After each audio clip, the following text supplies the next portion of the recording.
Naghain na ng reklamo sa Department of Justice ang grupong PEP Coalition laban sa pamilya Yutchenko na dating may-ari ng Pacific Plants Incorporated. May ulat on the spot si Trisha Zafra. Trisha? Trisha?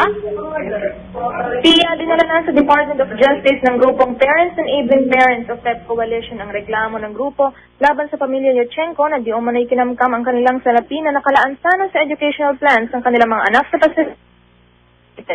Ang mga Yutchenko ang dating may-ari ng nasabing insurance company. Sa ugnay nito, Pia, nagsampa ng kasong syndicated estafa, large-scale estafa, at swindling o panluloko ang isa sa mga plan holder na si Victoria Gomez Jacinto. 3 5-year college educational plans at isang high school educational plan na tinatayang nagkakahalaga ng 1.5 million pesos ang hindi niya nagamit para sa mga anak mula pa noong 2005. Isa lang siya sa 34,000 education plan holders ng Pacific Plans na ilang taon na rin namumroblema sa matrikula ng mga anak.